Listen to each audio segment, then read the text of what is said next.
আমরা এদিকে এসে একটু ঘোরাঘুরি করতেছি। আর তার ফ্ল্যাট হইলো দুইটা দিক দিয়া। আমরা অনেক আগে আয়া বসছি, কারণ তারপরে আরো অনেক লোক আইবো। আর এখানে সবাই বসে আসছিলাম। ফুয়াতো ভাইয়ের সাথে কথা বললে গলা গেছে ভাইয়া লাগছে অনেক খিদা, চলো ঘুরতে যাই কিছু খাইয়া। শাড়িটা কেমন লাগলো কমেন্টে জানাই যাবেন। আর হোটেলে এসে পরোটা ভাজি খাইতেছিলাম।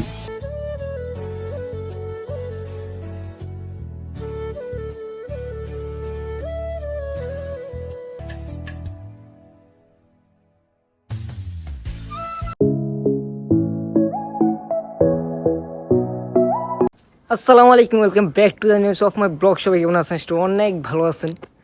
তো গাইস, আজকে রাইতে ব্লগ শুরু করলাম। তো আজকে যাইতেছি ঢাকা। ঢাকা কিসের জন্য যাইতেছি এটা বাসে উঠে বলবো। তো এখন আমি রেডি হয়ে আছি আর গাড়ি ওয়েট করতেছে। আর গাড়িতে উঠি তারপরে বাসে যা কথা হবে। গাইস ফাইনালি বাসে উঠে বললাম। আর বাস সাইডাও দিছে। এখন ওঠার সময় মানে এখনই মনে হইতাছে আমি শেষ, কেমন জানি লাগতেছে। আর কিছুক্ষণ পর তো আমার নিচে থেকে উপরে উঠবো। আর এরকম দামি বাস, যাই না কি হইব। আমি কখনো বাসে যাই না, ঢাকা যাই বা ঢাকাতে আহি, সবসময় ট্রেনে আহি। মানে আমি বাসে একটু কম চলাচল করি। তো আরেকটা কথা, মানে আমি ঢাকা যেতেছি কিসের জন্য এটা তো বলি নাই। তো আমি ঢাকা যেতেছি আমার এক ফুপা বিদেশ যাইবো, তার জন্য যাওয়া। তো বেশি কথা বলবো না, এখন একটু ঘুমাই। বাস অলরেডি সাইডে দিছে। যে গরম ভাই, এমনিতে যে গরম আমার বাসে উঠছি, আরো গরমে মরে যাচ্ছি।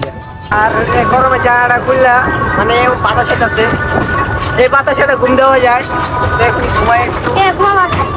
ও আরেকটা কথা, আপনারা তো চিনবেন না, কার বাপ বিদেশ যেতেছে। এই যে মুন্সি, ওরা তো চিনেন, আমার ভিডিওতে অনেকবারই দেখছেন। ওর বাবি বিদেশ যেতেছে। তো এখন কথা বলবো না, সুন্দর একটা বাতাস পাইছি। এই বাতাসে রিল্যাক্স একটা ঘুম দেই। তো ঘুম থেকে উঠলাম, ভিতরে কি কই যায় নামায় দিল, আর নামায় দেয় না, ভিডিও তুলেছে। তো এমনি আমার গলাটা ভেঙে গেছে গা, ফুয়াতো ভাইয়ের সাথে কথা বললাম। তো আমার ফুয়াতো ভাইয়ের সাথে কথা বইয়া গলা গেছে গা ভাঙ্গা। না কইলে না বাবা সারা শুরু।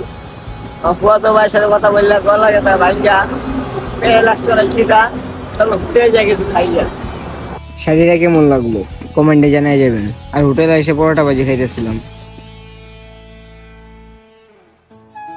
তো আবার তাইতে বললাম, আর এখন যাবো ডাইরেক্ট চাষারা, ওখান থেকে পঞ্চমড়ি, তারপর বাসা। তো এখন একটা ঘুম দিয়ে লেগছে, ঘুম ধরবো না এখনই, কিছু বাতাস খাইতে ঘুমাই এমনি এখন। তো তো বাসায় এসে একটা ঘুম দিছিলাম। তো এখন উঠলাম। আজকে বৃষ্টি বৃষ্টি পড়তেছে, দিনে ঠান্ডাই। আর এমনি রোদ, মানে গরম বললো অনেক ঢাকায়, আজকে ঠান্ডা দিন, বৃষ্টি পড়তেছে। বৃষ্টিতে ভিজে যাচ্ছে। অনেকদিন পরে এই ছাদে উঠলাম। তো এখন মনে করেন ঢাকা সব পাল্টে যাচ্ছে। তো বৃষ্টি পড়তেছে এখন। তো আমি এখন আছি ফতুল্লা লঞ্চ গার্ডে সাইডে, লঞ্চ গার্ড সাইডে। এখন ওই পারে যাবো। তো চলেন ওই পারে যাই।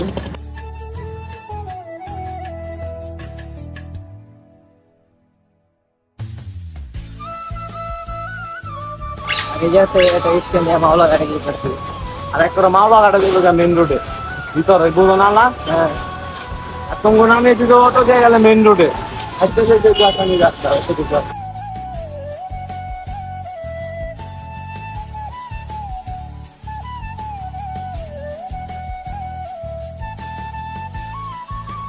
নদীর সাইড দিয়ে ঘোরাফেরা করতেছি। এই জায়গাটা অনেকবারই আইছি। আমি তো ছোট থেকে বড় হয়েছি ঢাকায়। আর ঢাকায় থাকতাম আগে, দেশে গেছি 4 বছর হয়েছে মনে হয়। তো দেশে পড়াশোনা করি, আগে ঢাকায় পড়াশোনা করতাম, মাসা করতাম, মাসা করা বাদ। এখন দেশে থাকি। তো অনেকদিন পড়াইলাম এই জায়গায়। আগে এই জায়গায় ভিডিও টিডিও বানাইতাম, তখন এত আসলো না।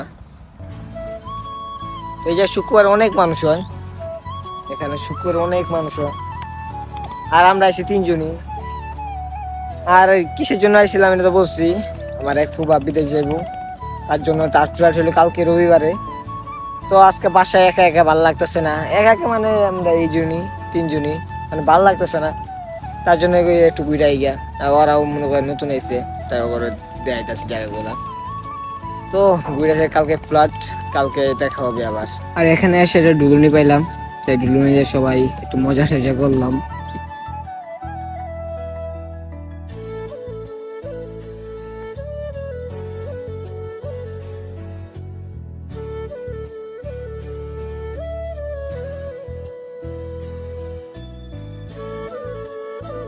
আর আজকে হলো তারপরের দিন, আর আমরা একটা প্রাইভেট কার নিলাম, কারণ আমাদের মানুষ অনেক।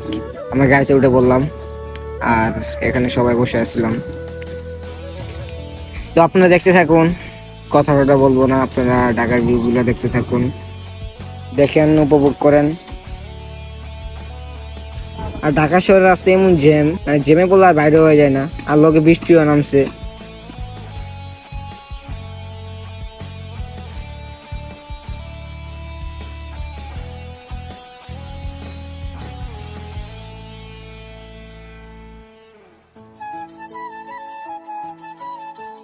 আমরা বিমানবন্দরে বসছি, এয়ারপোর্টে বসছি, গাড়ি যা পার্কিং করলাম। আমি করি না, ড্রাইভার করছে। তো দেখি সামনে যায় ঘোরাঘুরি করি, আর যে বিতে যেতেছে তারা যাইতেছে। আপনার আমার পাশে যে খাড়া আছে সে সে আমার ফুফা, আর তার ছেলে এটা। তো এয়ারপোর্ট আইছি, সবাই এই চাইনা গুলোকে দেখতেছি, মানে অনেক মানুষই। আর তারা যাইতেছে কোম্পানি ভিসা, তার লোক অনেক লোক আছে, তারা আইতেছে। আমরা এদিকে এসে একটু ঘোরাঘুরি করতেছি। আর তার ফ্ল্যাট হইলো 2টা দিক দিয়া, আমরা অনেক আগে আগে বসছি, কারণ তারপরে আরো অনেক লোক আইব। তো চলেন, আমরা এখন নিচে আছি, এখন উপরে উঠবো। চলেন উপরে উঠি। আর ওই গাড়িটা ভাই অনেক খুশি হয়ে গেছে গা, খুশিটা নাচতে তো পারতেছে না, করতেছে দুষ্টামানি। আমি ঠেলতেছি, আর আমি যত ঠেলবো তা না, ওইও আমার ঠেলতেছে। তো তাকে বিদায় দিলাম, বিদায় দিয়ে আমরা বাড়ির উদ্দেশ্যে রওনা দিলাম। তো বিদায় দেওয়ার সময় ভিডিওটা করতে পারিনি, কারণ সবাই কাঁদতেছিল, তার জন্য ভিডিও করতে পারিনি। তো যাই হোক, সবাই তার জন্য দোয়া করবেন। আর আমরা সবাই জানি প্রবাস জীবনটা অনেক কষ্টের। তো যাই হোক, তো ভিডিওটা কেমন হয়েছে সবাই কমেন্টে জানাবেন।